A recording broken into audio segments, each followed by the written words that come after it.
जय हिंद साथियों मैं दीपक भारती आप सभी का आपके अपने चैनल भारतीय ज्ञान दर्शन पर स्वागत करता हूं। कल आपको कुछ क्विज दिए गए थे, यानी कि 10 क्वेश्चन की एक श्रृंखला दी गई थी और कहा गया था इसको हल करिएगा। आप में से काफी लोगों ने इसको हल करने की कोशिश की और काफी राइट आंसर भी दिए हैं, काफी रॉन्ग आंसर भी दिए हैं। आई थिंक 65 कमेंट्स आए हैं। 65 कमेंट्स में अगर बात करें तो कुछ लोगों के गलत उत्तर भी हैं, कुछ लोगों के सही उत्तर भी हैं। मैं अभी नाम भी लूंगा सबके। हाँ, और कुछ लोगों ने चीटिंग भी की है। मैंने आपसे कहा था कि चीटिंग मत करिएगा, लेकिन आपके जो लिखने का अंदाज है वो बिल्कुल गूगल बाबा की लाइन टू लाइन मैच कर रहा था। अब नाम लेकर के मैं शर्मिंदा नहीं करूंगा, लेकिन वो व्यक्ति समझ जाए कि जिसने चीटिंग की थी। ठीक है, तो चलते हैं प्रश्न की ओर। पहला प्रश्न अगर हम देखें तो कल आपसे प्रश्न किया गया था। हाँ, मैं प्रश्न देख लेता हूँ। प्रश्न किया गया था, राष्ट्रपति के चुनाव में कितने प्रस्तावक तथा अनुमोदक का प्रावधान था। यानी कि मूल संविधान की बात करते हैं तो उसमें चैट बॉक्स में देखते हैं। तो चैट बॉक्स में अगर देखा जाए तो राजकमल जी कहते हैं कि सर 50-50 जो है अनुमोदक प्रस्तावक का प्रावधान था। फिर देखें यहाँ पे तो काफी लोगों ने उत्तर दिया है। अगर फिर देखते हैं तो यहाँ पे अंजलि सिंह है। अंजलि सिंह कहती हैं सर जी 50-50 अनुमोदक प्रस्तावक।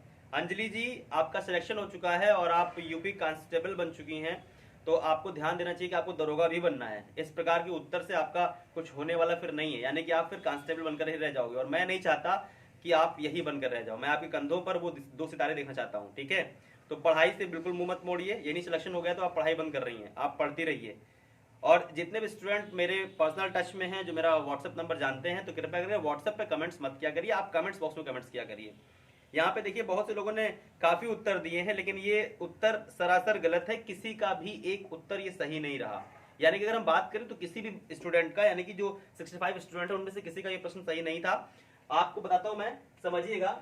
जब राष्ट्रपति चुनाव, यानी कि भारत में राष्ट्रपति चुनाव पहली बार तो अगर देखा जाए तो 1950 में 26 जनवरी को हमारे देश के राष्ट्रपति बने डॉक्टर राजेंद्र प्रसाद। ठीक है, आपको दिख रहा है ये? ठीक। अब होता क्या है कि राष्ट्रपति जब हमारे बने तो ये 2 वर्ष के लिए बिना चुनाव के बने थे। आपको पता है 1952 में राष्ट्रपति चुनाव लड़ने के बाद बने थे। यानी कि भारत में जो आम चुनाव हुआ, निर्वाचन आयोग का जो गठन हुआ, उसने 2 वर्ष का समय लिया। भारत की जनगणना के आधार पर 2 वर्ष 1951 में पहले जनगणना हुई थी हमारी, तो उस जनगणना के आधार पर उसने डेटा निकाले, उसने मतदाता सूची निकाली, तो उसने 2 वर्ष बाद जनगणना कराई। तो इस जनगणना के आधार पर एक अधिनियम आया जिसे कहते थे राष्ट्रपति चुनाव अधिनियम। तो जब ये राष्ट्रपति चुनाव अधिनियम लाया गया तो इसके आधार पर कुछ नियम शर्तें रखी गई थी। तो राष्ट्रपति चुनाव के लिए 2 अनुमोदक, 2 प्रस्तावक, यानी कि 2 प्रपोज करने वाले और 2 आपका साथ देने वाले होने चाहिए थे। ये प्रावधान था उस समय। ये प्रावधान भी था यदि आप 4 विधायक को जानते हैं।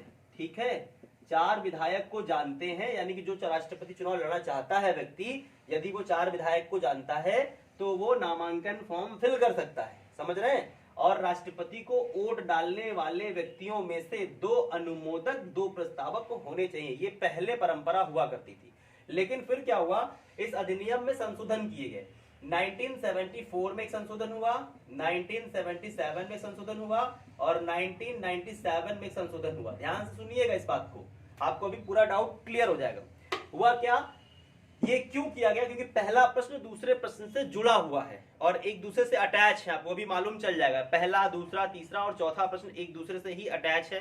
अगर एक आपको आता है तो चारों आप कर ले जाओगे। ठीक है, होता क्या है कि इस अधिनियम में ये व्यवस्था की गई कि भाई ऐसे काम नहीं चलेगा, 10 अनुमोदक और 10 प्रस्तावक होने चाहिए।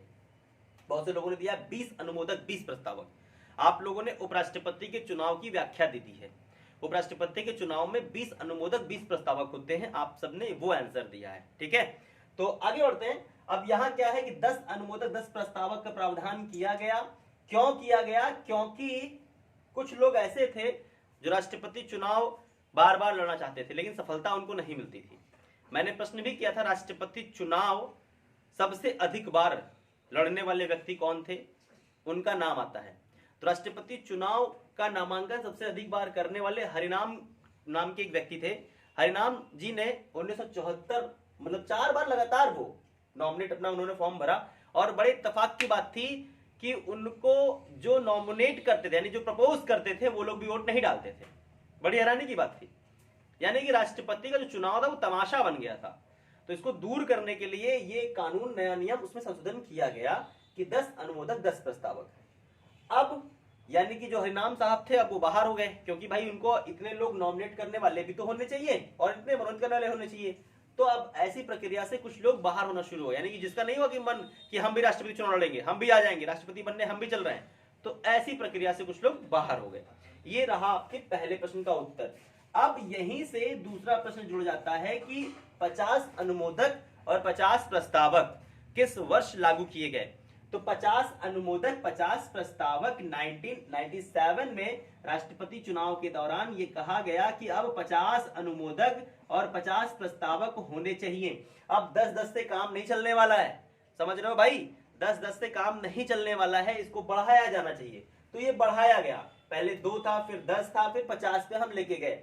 अब देखो ध्यान से, आपको पता है कि 1997 में राष्ट्रपति हमारे कौन हुए, देश के पहले दलित राष्ट्रपति हुए थे डॉक्टर के.आर. नारायण।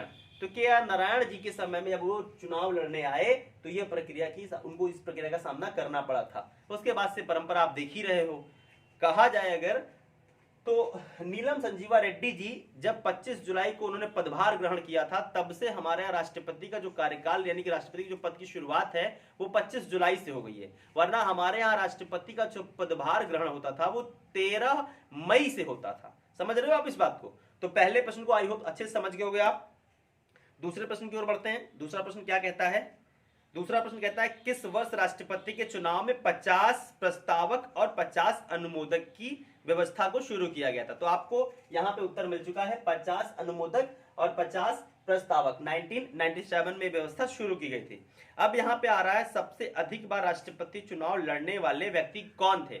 तो मैंने आपको बताया राष्ट्रपति का चुनाव लड़ने वाले व्यक्ति हरिनाम साहब थे, जो इन्होंने 4 से 5 बार इन्होंने नामांकन किया था, जिन्होंने इनको हार का मुख देखना पड़ा था, एक भी वोट नहीं पाए थे। ये दुर्भाग्य की बात ये थी। अब आता है कि सर्वाधिक बार राष्ट्रपति चुनाव हारने वाले व्यक्ति कौन थे। तो हारने वाले व्यक्ति भी यही रहेंगे, सबसे अधिक बार भाई नामांकन किया है तो हारे भी यही हैं, हरिनाम जी हैं। अब एक यहाँ पे अच्छा सा प्रश्न बनता है, अगर यहाँ पे राष्ट्रपति शब्द मैं हटा दूं तो सर्वाधिक बार चुनाव हारने वाला व्यक्ति भारत में कौन है, ये कौन थे। सबसे अधिक बार भारत में, यानी हर चुनाव वो हारे हैं, सफलता उनको मिली ही नहीं है। बहुत अधिक चुनाव हारने का रिकॉर्ड भी भारत में एक व्यक्ति हैं जिनका नाम है धरती पकड़ साहब। तो धरती पकड़ साहब राष्ट्रपति चुनाव से लेकर के हर चुनाव वो हारे हैं। अब्राहम लिंकन की अगर हम बात करें तो अमेरिका के 16वें राष्ट्रपति अब्राहम लिंकन की अगर बात की जाए तो उन्होंने क्या किया था, वो अपना अंतिम चुनाव जीते थे। सब चुनाव वो जीवन का हारते गए, लेकिन उन्होंने राष्ट्रपति का चुनाव जीता था। लेकिन दुर्भाग्यवश यहाँ धरती पकड़ साहब ये थे कि इनको एक भी चुनाव ये नहीं जीत पाए। चलिए आगे बढ़ते हैं अगले प्रश्न की ओर। यहाँ पे जितने लोगों ने आंसर दिया है, एक हरिनाम व्यक्ति का नाम का आंसर आया है, शायद किसका आया है मैं देख लेता हूँ एक बार। हरिनाम नाम के आंसर करने वाले व्यक्ति जो हैं शायद, हाँ प्रभास जी हैं। प्रभास जी ने कहा सर हरिनाम नाम के व्यक्ति जो हैं इन्होंने राष्ट्रपति चुनाव जो है सबसे अधिक बार नामांकन किया था। जी वेरी गुड, बहुत सही आपने उत्तर दिया है। अच्छा आगे बढ़ते हैं, अगले प्रश्न की ओर चलते हैं। अगला प्रश्न ये कहता है, अगला प्रश्न कह रहा है कि कौन से लोकसभा अध्यक्ष का कार्यकाल 6 वर्ष रहा। कौन से लोकसभा अध्यक्ष का कार्यकाल 6 वर्ष रहा, जरा ध्यान से यहाँ सुनिएगा। कौन से लोकसभा अध्यक्ष का कार्यकाल 6 वर्ष रहा। तो यहाँ पे आपको उत्तर इसका बहुत लोगों ने दिया है कि सर जीएस ढिल्लन जो थे उन्होंने 6 वर्ष का कार्यकाल निभाया था। जीएस ढिल्लन जी, आप बिल्कुल सहमत हैं, आपकी बात से हम लेकिन पूरी तरह सहमत नहीं है, समझिएगा यहाँ पे। अब ये प्रश्न जब आपसे किया गया है, चलिए इसको इरेज कर लेते हैं। अगर हम बात करते हैं यहाँ पे कि देखो ध्यान समझना, 5वीं लोकसभा जो थी हमारी, 5वीं लोकसभा का जो कार्यकाल है 1971 से 77 रहा है। आप जानते हैं 5वीं लोकसभा कार्यकाल 6 वर्ष से अधिक रहा। संविधान में यह प्रावधान है कि जब भारत में युद्ध एवं बाह्य आक्रमण की स्थिति में जब कभी आपातकाल लगाया जाए तो आपातकाल के दौरान लोकसभा के कार्यकाल को 1 वर्ष बढ़ाया जा सकता है। यह प्रावधान है हमारे इसमें, ठीक है, अनुच्छेद 352 की क्लॉज में ये बात बताई गई है। तो अब क्या होता है यहाँ पे, समझना ध्यान से इस चीज को समझना। जब इस वर्ष इस वर्ष लोकसभा अध्यक्ष जो बने तो जीएस ढिल्लन साहब थे, लेकिन जब उनका कार्यकाल खत्म होने लगा तो 1976 से 77 तक 1976 से 77 तक बलराम जी थे। एक बलराम झाकड़ कर किसी ने आंसर दिया है कि सर बलराम झाकड़ सबसे जो है 7वीं लोकसभा के अध्यक्ष, 5वीं लोकसभा के अध्यक्ष थे बलराम झाकड़ जी, लेकिन ऐसा नहीं है। बलराम झाकड़ जी नहीं है। बलराम झाकड़ जी सबसे लंबे समय तक अध्यक्ष रहने वाले व्यक्ति हैं, मैं उनका चैट नाम ले लेता हूँ। यहाँ छोटू प्रभात जी कोई हैं, उन्होंने कहा है कि ये कौन पागल है भाई जो बिना देखे वीडियो को डिसलाइक कर देता है। छोटू जी परेशान मत होइए, और ये सब तो होता रहता है, ये चीजें एक आम बात है। आपकी अच्छाइयां हैं तो आपकी बुराइयां भी हैं, ठीक है। ऐसा नहीं है आपसे सभी लोग संतुष्ट हों। भारत में या पूरी दुनिया में कोई भी चीज 100% नहीं होती है। मैं भी अपने आप में 100% नहीं हूँ, तो आलोचना करने वाले लोग तो रहेंगे ही रहेंगे। जब आप आगे बढ़ेंगे तो आलोचना करने वाले भी होने चाहिए। जैसे सरकार अगर सत्ता में है तो विपक्ष में किसी न किसी को बैठना चाहिए। अगर विपक्ष में कोई नहीं बैठेगा तो वो जो व्यक्ति है वो बिना सूंड का हाथी हो जाएगा और वो मनमाने अपने काम करने शुरू होता है। तो एक आलोचक आपको जो है अच्छे रास्ते पर चलने का कार्य करता है, तो आलोचना भी बहुत आवश्यक है। यहाँ पे ज्योति वर्मा ने कहा था, ज्योति वर्मा ने आंसर दिया है। ज्योति वर्मा जी बोलती हैं कि सर जी इनके जो हैं वो बलराम झाकड़ जी सबसे लंबे समय तक के लिए बलराम झाकड़ रहे हैं, आप इस बात का ध्यान रखिएगा। यहाँ प्रीति वर्मा ने भी काफी आंसर दिए थे। प्रीति वर्मा जी ने भी आंसर दिया था और बोला था कि सर बलराम झाकड़ नहीं है। बलराम झाकड़ सबसे लंबे समय तक लोकसभा अध्यक्ष रहने का उनका जो रिकॉर्ड है वो है, लेकिन लगातार 6 वर्ष का नहीं है। अगली बार फिर वो चुने गए, 8वें में चुने गए, 7वें में चुने गए, ऐसा उनका प्रावधान है। ऐसा प्रावधान बिल्कुल नहीं है, ठीक है। यहाँ बिल्कुल समझिएगा, अच्छे से ध्यान समझिएगा। अब बाली राम जो बात कर रहा हूं मैं आपको, क्योंकि जो यहाँ पे जो बलराम मैं बोल रहा था वो सॉरी बाली राम थे, ऐसे ही स्लिप ऑफ टर्न हो गया। तो यहाँ पे ये जो एक कार्यकाल रहा है वो बाली राम करके एक नाम के व्यक्ति थे, लोकसभा अध्यक्ष हुए थे। तो इन्होंने 1 साल का कार्यकाल देखा था, 5 साल का कार्यकाल यहाँ पे जीएस ढिल्लन जी ने देखा था। समझ रहे हो आप। अभी लोकसभा और राज्यसभा पे कमेंट्स के लिए जो है शालिनी पटेल जी ने प्रश्न वो किया है अपना व्हाट्सएप के थ्रू उन्होंने रिक्वेस्ट की है कि सर प्लीज लोकसभा और राज्यसभा पर एक वीडियो बनाई जाए। जी बिल्कुल, आपके सभी चीजों पर ध्यान दिया जा रहा है, बस हम लोग लगे हुए हैं किसी न किसी प्रकार से कि कैसे कम संसाधन में आप तक अच्छी सेवाएं पहुंचाई जाएं। आप भी समझ सकते हो लॉकडाउन है, लॉकडाउन में कोई भी आर्थिक सहायता नहीं है, तो आर्थिक सहायता किसी प्रकार की नहीं है, उससे हाथ बंधे हुए हैं। आप ये बात समझ सकते हो मेरे भाइयों, मेरे दोस्तों, मेरे साथियों। तो जितना भी कम संसाधन में बेस्ट देने की मैं कोशिश करता हूँ। वीडियो को अगर मैं बहुत लंबा कर दूंगा तो शायद आप नहीं देखोगे। तो अगर आप सहमति जताओ कि सर आप 45 मिनट, 50 मिनट, 1 घंटे की बनाओ वीडियो, हम लोकसभा देखेंगे, राज्यसभा देखेंगे, तो साथियों मैं तैयार हूं। अगर आप चाहते हैं कि मैं क्लास वाइज टॉपिक लूं, क्योंकि जानते हैं दायरा क्या होता है ना, 20 मिनट 25 मिनट का दायरा होता है कि इससे अधिक आप वीडियो को देखने लगते हैं, बोर होने लगते हैं। इसीलिए मैंने कल एक नया वो निकाला, इन्वेंशन जो किया कि मिमिक्री के थ्रू आपको पढ़ाया जाए। काफ़ी सराहा आप लोगों ने, थैंक यू सो मच, आपने मिमिक्री को सराहा। थोड़ा अभी जुकाम सही नहीं हुआ, इसलिए मिमिक्री मैं पूरी तरह से नहीं कर पा रहा हूँ, इसलिए मैं क्लास नहीं ले रहा हूँ। लेकिन अगर आप चाहते हो कि टॉपिक वाइज क्लास आपकी हो, हिस्ट्री की, पॉलिटी की, ज्योग्राफी की, सबकी, तो डेट वाइज आपका एक टाइम टेबल बना दिया जाता है कि डेट वाइज भाई मंडे को ये होगा, ट्यूसडे को ये होगा, थर्सडे को, वेडनेसडे को, ऐसा सब कुछ बना लिया जाएगा। तो लेकिन आपका हमें सहयोग चाहिए। आप कमेंट्स बॉक्स में करिए सर कि प्लीज आप बनाओ, या जैसे भी, तो 1 घंटे के आसपास का वीडियो बनना चाहिए। क्योंकि जानते हो, सच्ची बताऊं, जो बच्चा ऑफलाइन मुझसे पढ़ा है वो जानता है 1 घंटे में मेरा कुछ होता नहीं है। 1 घंटे में तो माहौल बनता है पढ़ाने का, तो मजा आने लगता है। जब 20-25 मिनट बीतते हैं ना, तब तो उसमें घुसने का मजा आता है। ये 10 मिनट तो बाकायदे चले जाते हैं, ठीक है। चलिए, तो ये प्रश्न आपको इससे सेटिस्फाई हो गए होंगे। आगे बढ़ते हैं, अगले प्रश्न की ओर चलते हैं। अगला प्रश्न कहता है, क्या कहता है अगला प्रश्न? हाँ, यहाँ पे पूछा जा रहा है राज्यसभा के अध्यक्ष का कार्यकाल कितने वर्ष का होता है। इसका सटीक आंसर पहली बार दिया है जो है वो है शिवानी वर्मा ने। फर्स्ट अटेम्प्ट में ही आंसर दिया था। हालांकि इसको मैंने ओरली पूछा था। एक स्टूडेंट है मेरे प्रिय, ऑफलाइन पढ़ते हैं, साथ में इस समय लॉकडाउन में आते जाते रहते हैं, उनका नाम है दुर्गेश कुमार रावत। दुर्गेश कुमार रावत से पहली बार मैंने जब प्रश्न किया तो उन्होंने बोला सर 6 वर्ष। फिर मैंने जब उनको डांटा, घूरा, तो उन्होंने तुरंत अपने आंसर को बदलते हुए कहा नहीं सर 5 वर्ष, ठीक है। तो ये गलतियां हैं, एक स्वाभाविक तौर पर गलतियां हैं। अगर ऑप्शन दिया जाएगा तो आप जल्दीबाजी में कर लोगे। लेकिन सोचो यहाँ पे कि पूछा गया राज्यसभा का कार्यकाल, ठीक है, राज्यसभा के अध्यक्ष कार्यकाल। तो राज्यसभा का कार्यकाल देखो, राज्यसभा का कोई कार्यकाल नहीं होता। राज्यसभा एक स्थायी सदन है। राज्यसभा के व्यक्तियों का कार्यकाल होता है 6 वर्ष। राज्यसभा जो मेंबर होते हैं उनका 6 वर्ष कार्यकाल होता है, लेकिन राज्यसभा का कोई कार्यकाल नहीं होता है। अब राज्यसभा अध्यक्ष जो महोदय होते हैं उनका 5 साल क्यों होता है? मैंने प्रश्न किया कि 5 वर्ष क्यों होता है। हालांकि जैसे कि देखा जाए, अंजलि जी ने इसका उत्तर गलत दिया है। अंजलि जी ने इसका उत्तर जो दिया बिल्कुल गलत दिया, ठीक है। राज्यसभा के अध्यक्ष कार्यकाल तो काफी थोड़ा सा बुरा लगा, थोड़ा सा ये कि मतलब ये बच्चे वो बच्चे हैं, सिलेक्टेड बच्चे हैं जिन्होंने सिलेक्ट लिया है। अभी देखें, अगर जो है यहाँ पे कहें शिखा जो अवस्थी हैं, शिखा अवस्थी भी देखो यहाँ पे आंसर दिए हैं, काफी उन्होंने आंसर किया है, लेकिन शिखा अवस्थी ने भी गलतियां की हैं, लेकिन शिखा अवस्थी का ये प्रश्न काफी सही रहा है। हेमा की बात करें तो हेमा ने भी जो है प्रश्न दिए हैं, लेकिन कुछ प्रश्न लोग सर कि पूरी तरह से पूरे प्रश्न नहीं आते हैं, तो ये ऐसे काम नहीं चलेगा, ऐसे बिल्कुल काम नहीं चलेगा।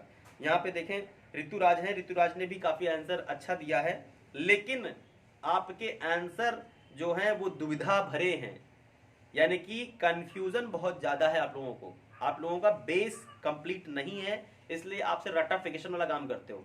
रट्टाफिकेशन नहीं करना हमको भाई, हमको अच्छे से तैयारी करनी है। देखो समझो, यहाँ पे बात हो रही थी राज्यसभा अध्यक्ष के कार्यकाल की, तो आपको पता है कि राज्यसभा जो अध्यक्ष होते हैं वो उपराष्ट्रपति महोदय होते हैं।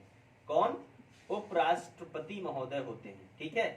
अब उपराष्ट्रपति महोदय कार्यकाल यानी कि राज्यसभा के अध्यक्ष होते हैं, तो इनका कार्यकाल 5 वर्ष का होता है, ठीक।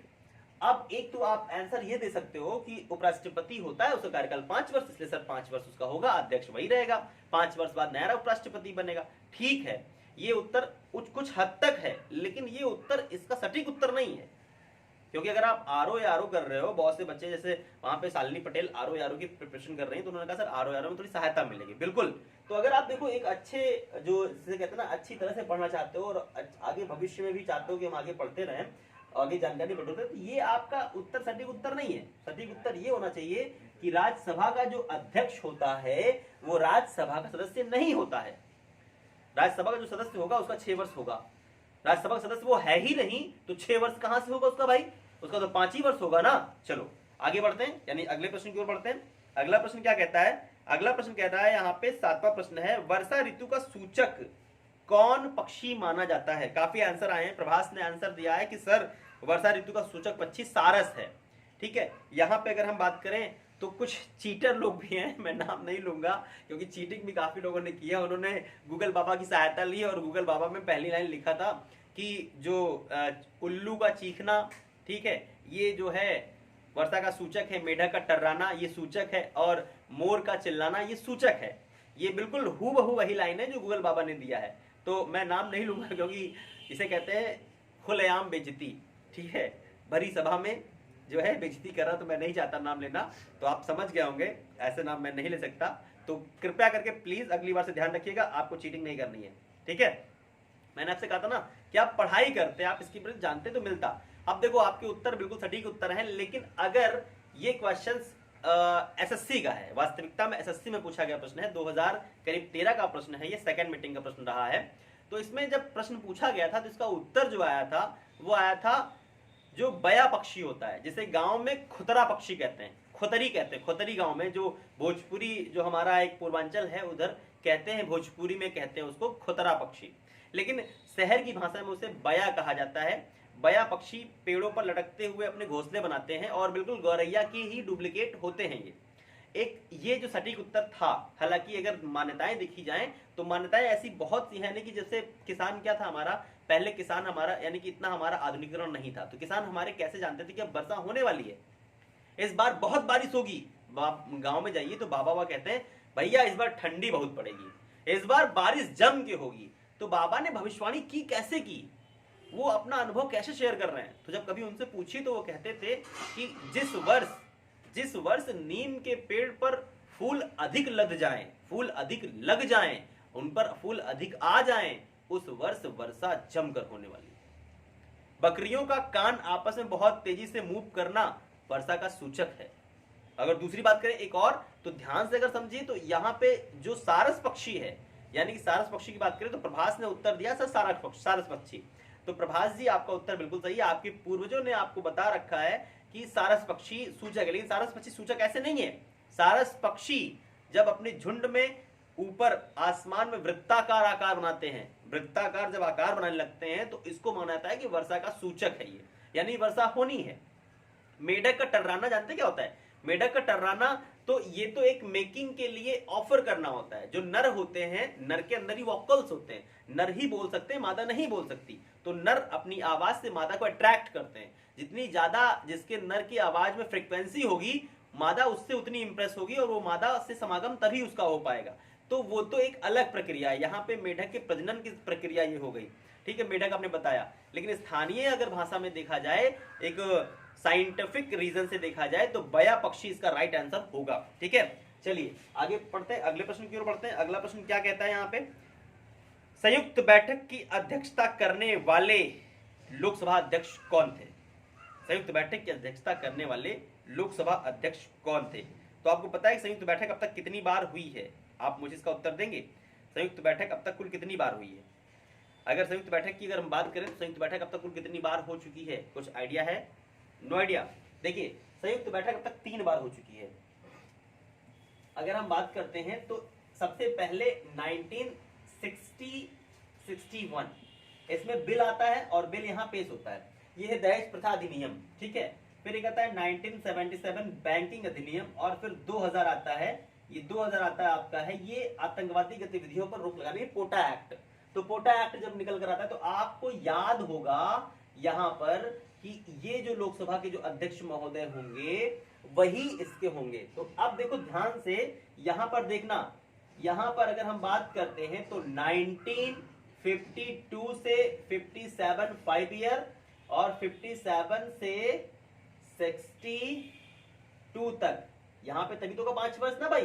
तो ये पहली लोकसभा अध्यक्ष और दूसरी लोकसभा अध्यक्ष, तो दूसरी लोकसभा अध्यक्ष के कार्यकाल में हुआ वो अनंत सैनम अयंगर जी थे। तो अयंगर जी के समय में अयंगर जी ने ही पहली बार संयुक्त बैठक को बुलाया था, संयुक्त बैठक की अध्यक्षता की थी। संयुक्त बैठक की अगर आर्टिकल की बात करें तो 108 में संयुक्त बैठक का प्रावधान किया गया है।